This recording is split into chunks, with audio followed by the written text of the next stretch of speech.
What started in 1957 as a small wooden shop in Kota Baru, Kelantan, has now become Malaysia's largest locally owned halal hypermarket and retail chain.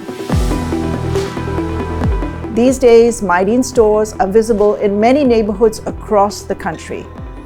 Meanwhile, its managing director has become increasingly visible in the media, always looking to balance the interests of business and the consumer.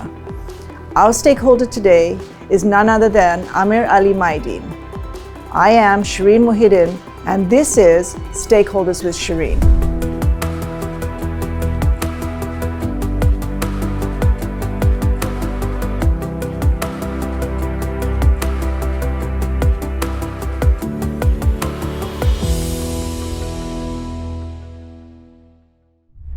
Ameer, thank you for speaking with me today. Thank you, Shireen, for having me. As you know, we have had food security issues all over the world. They're a discussion in global markets. We've had shortages here in Malaysia, eggs, rice, and chicken.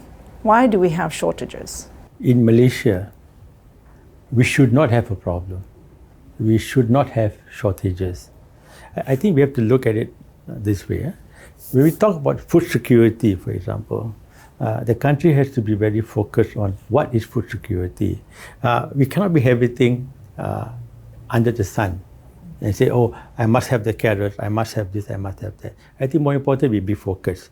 When we look at food security, they only seriously rice, which is our staple food, chicken for the protein, and the vegetables. You want the soft vegetables or the hard vegetables? Let's forget the hard vegetables because we are not productive enough on hard vegetables.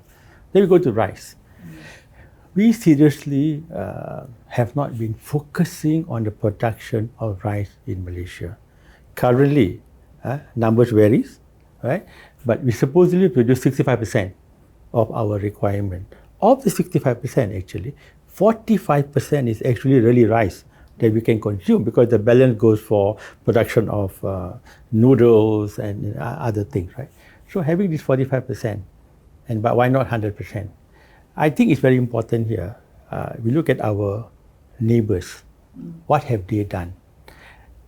For example, let's take India. Population 1.4, 1.5 billion, and they are exporting 40% of the requirement of the world for rice.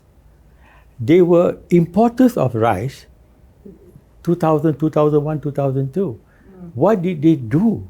That suddenly now they're exporting 40%. And we were producing our rice, but we just lose focus. So I think it's important for the country. We must allocate the right resources and focus on it. You just take the budget. I mean, it's a laughing matter sometimes, you know.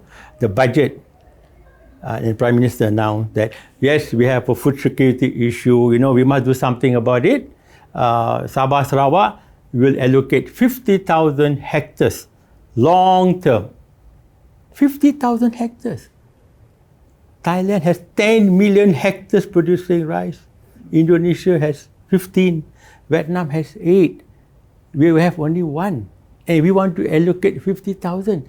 So where is the seriousness of making sure that we will be able to have enough rice for ourselves? So I think the focus is not there. Chicken, there's no real shortage. We were and have always been exporters of chicken. Unfortunately, the story of chicken is very long, okay? Because seriously, there are cartels, we allow them to do a lot of things. But of course now, because the government has actually allowed us to import chicken, right? So at least we're putting them on hold, and I don't think we'll have a problem with chicken. And eggs? Eggs, actually, there's never a problem. So. The only problem is when the government wants to control prices. I think the government somehow doesn't seem to understand. If it understands, it refuses to acknowledge what's happening out there. They want to subsidize. So they want to subsidize eggs, subsidize chicken. You know, I mean, the last budget when I heard, subsidy was about $3.5 billion for chicken and egg, right? Only because they wanted to control the price. Right? Money wasted, seriously, because you control the price of eggs. Seriously, there was no eggs. We have shortage of eggs, but we never had shortages of omega eggs, the so-called the premium eggs. This is 45 cents, that is 60 cents. So what people do normally, producers, they just move production to the premium egg. So you don't have the subsidized egg. And plus, of course, the government doesn't pay them the subsidy fast enough. So they say, you're not going to pay me fast enough, why should I do it? The reason is that there's no shortage of actually being able to produce eggs. And we actually export eggs to Singapore. Do you think that we should consider converting some of our older plantations, palm oil and rubber, into resources where we can actually produce food we can eat? You know, we must allocate enough land. As I was saying, we hardly have 1 million acres, 1 million hectares for rice production. Other countries have got more, right? And the government announces 50,000 hectares. This is my problem, okay? If they announce 500,000 hectares the next 3 years, this will solve the problem. You know, whether we should use oil palm estates or whatever, I think it depends on the soil condition. I'm not an expert on soil condition. And we should be able to plant what we can, you know? As long as if the palm oil, you can palm, still go and do oil palm, why not? I mean, oil palm is good for the country. And even for rice, seriously. If I had the choice, I would not produce normal 5% SST rice. Because you're not going to be competitive with low labor cost effective countries like Thailand and Vietnam. We should go for the premium version. After all, it's still rice. You still have rice, a premium rice, but it fulfills your food security, right? If there's a problem, you still have rice. So the poor can eat, whether it's fragrant rice, it doesn't matter. But at the moment, what we should be doing is producing fragrant rice, premium rice, better quality, better value, export it, and import the lower one. So I think this is how we should manage the country, and I don't think we're thinking that way. Do you feel that the wholesale markets are causing unnecessary inflation? The wholesale market is a necessity. It doesn't cause unnecessary inflation. It actually balances it. You know why? Because in any business, we need to have the producers, the wholesalers in between, the distributors, right? And at the end. So we have the supermarket who actually send to the end users. We have producers, they sell to the wholesalers distribute it to the retailers go to the consumers. The most efficient supply chain mechanism.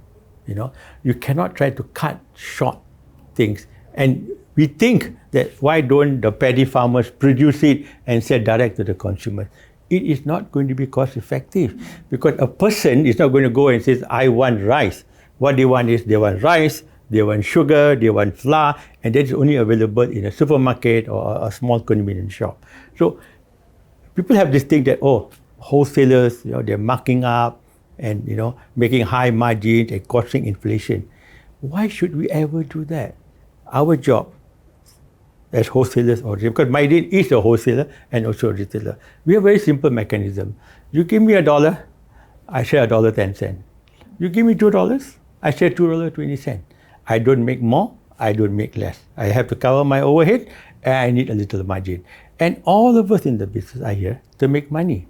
But it's so competitive out there. Hypermarket in Malaysia are known to be most competitive in the world. Because we have got local players, we've got international players, and we actually are fighting each other every day. We also cross-check prices every day. How much is A selling? How much is B selling? So we are so competitive. I think that fear of profiteering should not be there. The main thing here is that the producers, like I said, the chicken suppliers, the chicken breeders, is there a cartel going on there? Rice. Why do we have bananas?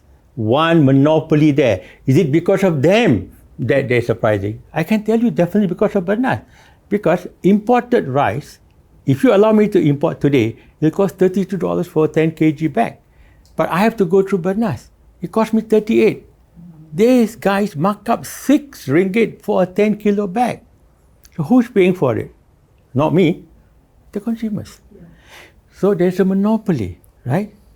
Why a monopoly? Historically, Maybe they had a reason, food security, like you first said, they want to have ample supply, who's going to do this? But other countries don't have this kind of monopolies. So we have to get rid of these so-called monopolies, the cartel, free market, no price controls, leave it to the market. If something happens, if there's a war or there's a famine somewhere, the government can always come in. We have got Anti-Profiteering Act, we have got price control, which the government uses, but they overuse it. I think this is the challenge in Malaysia, that once you give a subsidy, it's always difficult to take it back. Once you put a price control, the government says it's temporary, but they don't take it back. And this distorts the Malaysian economy. That's why we have inefficiency. That's why sometimes it becomes very expensive. Do you think that the shortage of migrant labour has resulted in inflationary pressures in some of our labour-intensive sectors? During the COVID time, the government pulled the brake, understandably, overreacted, and I can't just blame the Malaysian government. I think overall the world was in this so-called uncharted territory, not knowing what to do. But the economy has come back. The government is very slow in reacting to allow foreign workers to come in. And suddenly they said yes. And suddenly we have influx of foreign workers coming in. But they started giving to, some contract farming, so some contractors, supply chain. Why it was given to them, only God knows why. Okay, I can't answer that question. But obviously the government also have realized that there was some manipulation going around, and now they're trying to cut it down. Now, what has happened? The government, rightly or wrongly, or even foolishly, puts a percentage. They say, your population is 35 million, 32 migrant, 3 million that we know, another 3 million that we don't know. That's your population. I'll give 5% migrant labour, or whatever percentage they put in, that comes to 2.5 million. That's it. As long as there are 2.5 million foreign workers in, we stop. Yes. How do you expect anybody in this world to do forward planning? If just say I wanted to open 5 restaurants or another factory, not knowing the government can switch on or switch off. I invest millions of dollars, and then tomorrow I'm going to apply for my foreign workers. The government says, oh, sorry, the quota has been reached. The whole method of approving is wrong. But now of course, I sit on the so-called Pemuda. In Pemuda, I'm the co-chair. We're talking to the government. We're coming out with a levy system they call the multi-tier levy system. Supposedly with this, we'll charge you a certain levy, we give you a certain percentage of foreign worker that you want. You want more, you pay a higher levy. You want some more, you pay a higher levy. And that levy collected, and the government has agreed to a certain extent, the levy collected will not go to the government directly, but that will go to an automation fund, where that fund, just like our HRDF, that fund can be used to automate the SMEs, whatever. So in this way, which makes sense. That does. I hope when they implement this, there will not be this switch off and on. Government is very good at switching off and on when they have no idea what happens to an economy. And the minute they do this kind of mechanism of switching on and off, investors get scared. Not only foreign investors, local investors. How you expect me to plan my next hypermarket opening when I am not sure whether I can get workers for that? We have to agree to that, you see. So I think it's very important. I think the government understands, might not have that willpower yet, the political will to really decide. What they need to do is say, yes, this is the progressive numbers that can come in. This is the sector. I will give you today, within 3 years, you must bring this down to this level. Yeah. I think if they do this, we understand we cannot be dependent on foreign labour forever. Our Malaysians are going across the causeway. Why are they not working with us? Of course, we have to look at our minimum wage, our progressive wage model, which our YB Rafizi has announced. When it's going to be implemented, it's still in the sky up there, hopefully quickly, because we hear a lot of good things. a lot of good things. I think the government has to come up very quickly to start implementing better policies, more transparent policies, more investor, and not talking about foreign investor only. Local investors are important, if not more important, because we're not going to go anywhere with our money, right? Foreign investors, they come, they make the money, and they say bye-bye when you're not investor friendly anymore. But the locals have nowhere to go. So remember, always focus on the local investors first. Whatever incentives you want to give to the local investor first. Give the handicap to them, because they are the citizens of the country. Markets now watching sugar. What are your thoughts on the sugar supply? Sugar is going to be the next big problem. We had a problem with chicken, eggs, rice. None of them have been solved. Now sugar. We were talking about sugar shortages. We have been telling the government seriously that there is going to be a shortage. We can feel it because we're on the ground. The government is sitting up there in Ivy Tower. They have no idea what's happening seriously. We are on the ground. We know what's happening. Okay? And it will happen for one simple reason. The government wants to control the price of sugar at $2.85. I'm told they're not giving any subsidies to the only two manufacturers in Malaysia of doing sugar. They're not giving any subsidy. And to me, they should not give any subsidy, because why give subsidies? You're going to distort the pricing of sugar, because $2.85 sugar in Malaysia, $3.60 in Thailand, $4 or $5 in Singapore, Indonesia, somewhere is $6. So if you try to subsidize sugar and maintain the price control of sugar, the sugar is just going across the borders. And it takes only 10 cents or 15 cents per bag or 1 kilo to bring it across the border. So why are we subsidizing sugar and try to control it? We have lost billions in subsidizing cooking oil. The packet cooking oil, we are subsidizing $1.5 billion. And you can go across the border and you can find all Malaysian brand cooking oil being sold double the price. You see? So the government just cannot get it, that subsidy does not work. They've been talking about it. In the last budget, I think the PM announced that they're going to give cash handout directly to the B40, which is the right thing to do. But just as usual, he has announced it. But where is the implementation? They're going to take out the chicken and egg subsidy. Of course, it's going to have a problem in the market. They better take out the cooking oil subsidy, another problem in the market. They can save easily $7-8 billion by taking this out and just giving a cash out of $2 billion, right? The political will is still not there to do it fast enough. The Prime Minister has mentioned it. He says he will do it. The question is, of course, when? Because we are burning money every day, and that money that we are burning, unfortunately, cannot be used for productive use, Unbelievable, a country spends $80 billion in subsidies, We have got, for a second, we are so lucky we have got Petronas out there giving billions of dollars back to the government, while other countries, they use that fund as well for the country, for the future of the country. And we have lost trillions of dollars. Their wealth fund is trillions of dollars. Ours, I'm told, is only 15 billion left in the so-called fund that we have. It's a pity. I think the government knows, planning to do something. I just hope they do it fast enough before we burn more money. That's all. Yeah, absolutely. Get so exasperated because it just needs political will. Right. We all know what needs to happen.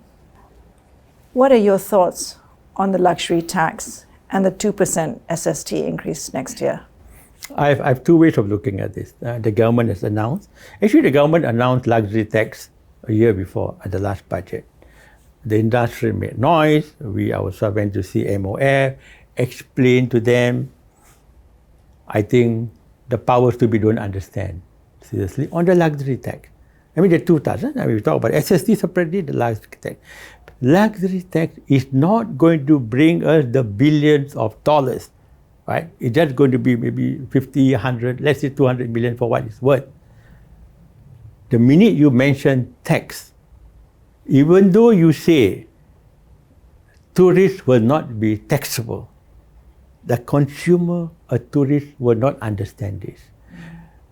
If you walk around in Malaysia, you will see tax-free watches. Watches. Tax-free. Tax-free. From a tourist perspective, look at it. Wow, watches in Malaysia tax-free. Malaysia doesn't have tax on watches for the last 15 years.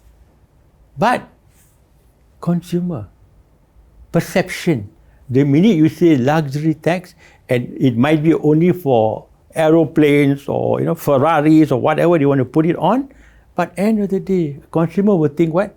Wow, there's a tax. We shouldn't buy in Malaysia. Let's go across the border. Let's go to Singapore. Let's go to, even Singapore has some tax. People go to Hong Kong. If you put a luxury tax in Malaysia, I got enough foreigners coming here. I'll ask them to buy when I meet them in Hong Kong or in Vietnam. I just get it off from them. So how do you implement such a, I want to say, such a stupid suggestion to do it, seriously. But when you talk about SST, okay, obviously the easiest mechanism the government should have done is put in GST. But that's because someone lost an election because of GST. The government doesn't have the political will to do it now. So instead of collecting money on the left, they try to collect money on the right. So they increase SST from 6 to 8%. Good? Why not? But then they say no SST for F&B. Why? Why? Why do you take off the F&B when that is where the money is? You want money, you should know where to look for it. And this SST, if you increase to 6-8%, right, it will get all the F&B, but the government already has a threshold. The poor lady selling the nasi lemak on the street, the small store selling goreng pisang, they don't get SSTs. So there's no problem for them. So if you want to widen your net, don't make exception. Just like your GST, you want to put a lower rate, but don't make exception. It makes life easy for everybody. You make all these taxes, exception means loopholes. Loopholes, businesses will always find it. You say, F&B will have this GST or whatever, or SST, I'll make different names, different companies to manage the so-called, right? So if you make it easy, then it's only easy to implement. Yeah, thank you. No, I even feel that, this is not part of the question, but I even feel for tax. If they had a flat tax, no deductibles, all these tax agents will be out of jobs. But for us, as businesses, it's easy. This is your revenue and this is your tax. No deductibles, no loopholes, no potential for you to be fined. The problem is, your tax agents say, oh, this one is okay. Then suddenly tax comes back 5 years later. No, 45% tax fine. And then companies are saying, oh my gosh, I have a tax fine. And then you go to court.